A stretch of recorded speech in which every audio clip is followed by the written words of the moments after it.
ჩემს პირად მაგალითზე გაჩვენებთ თუ როგორ იცვლება რეალობა, როცა საკუთარ თავს ვენდობთ. ახლა თქვენ ნახავთ ორ ვიდეოს. პირველი ვიდეო გადაღებულია, როცა საკუთარ თავს არ ვენდობოდი, ეჭვი შემეპარა ჩემს შესაძლებლობებში და გამიჩნდა სიახლის შიში. მეორე ვიდეო გადაღებულია, როცა გადავწყვიტე, რომ მე ეს გამომივა, მე ეს შემიძლია, ჩემ თავს ვენდობი და მე ამ სიახლის არ მეშინია, რადგან მე შემიძლია ჩემი გონების და შემდეგ ამ გონებით ჩემი სხეულის კონტროლი. და ასევე ხაზგასასმელია, რომ როგორ შეიძლება ვარჯიშის ერთი რთული მოძრაობა გადავლახოთ და ეს გადალახვა გამოვიყენოთ ცხოვრებაში.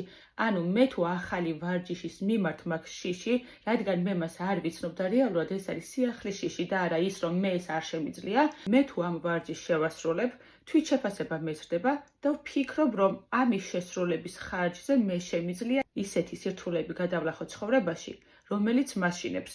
ანუ თუ ცხოვრებაში რაღაც ახალი ნაბიჯის გადადგმას ვაპირებ, მე კი არ მაქვს შიში იმის გამო, რომ მე ეს არ გამომივა, მე მაქვს სიახლის შიში, რადგან მე აქამდე მსგავსი რაღაც არასდროს გამიკეთებია. თუ დაუბრუნდებით ვარჯიშს, თუ მე ვარჯიშზე გადავლახე ეს შიში, ცხოვრებაშიც გადავლახავ ამ შიშს. ანუ ვარჯიში მეხმარება არა მხოლოდ კარგი და ძლიერი სხეულის აშენებაში, არამედ ძლიერი პიროვნების აშენებაში, რომელიც დამეხმარება მიზნის მიღწევაში. ეხლა განვიხილოთ ჩემი ორივე ვიდეო. Bravo, Sal. Good. Bravo. Vai, Sal. Vai. Su. Good. Vai. Good. Vai, Sal. Vai, Sal. Vai, Sal. Good. Vai. Bravo, Sal. Good. Bravo, Sal. Good. Buona. Vai. Good. Buona, Sal. Bravo. Bravo. Good. Bravo, Sal. Bravo.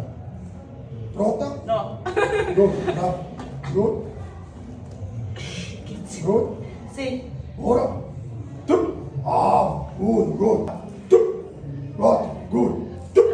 5, good. 6, 7, good. 8, good. 9, bravo. 10, bravo, Salome. Bravo. ჩემი თხოვნა იქნება პირველ რიგში ჩემი თავის მიმართ, რომ სალომე გთხოვ ენდე საკუთარ თავს. ენდეთ საკუთარ თავს. გჯეროდეთ თქვენი შესაძლებლობების და მესამე მთავარი, სიახლის შიში არის მხოლოდ სიახლის შიში და არა იმ ქმედების შიში, რომელიც უნდა გააკეთოთ. თუ მე მინდა, რომ საზღვარგარეთ მარტო წავიდე საცხოვრებლად, ეს არ ნიშნავს, რომ მე მეშინია საზღვარგარეთ მარტო ცხოვრების. ეს არის რაღაცის პირველად გაკეთების შიში, რომელიც აქამდე არ გამოგიცდია. ახალი გამოცდილება, ახალი შესაძლებლობები, ახალი უნარები. ამიტომ ეს ყველაფერი დამოკიდებულია მხოლოდ ჩვენზე. სიახლეს დავტოვებთ შიშად, როგორც სიახლის შიში და ჩვენ მას არ შევეხებით და შეშინებულები დავრჩებით, ან გარდავქმნით როგორც შესაძლებლობად, საკუთარი თავის გაცნობის და საკუთარი თავის უკეთესი ვერსიის შესაქმნელად გამოვიყენებთ. არჩევანი ყოველთვის ჩვენზეა. გამომიგზავნეთ ჩახუტების მაილი და შევხვდებით შემდეგ ვიდეოში.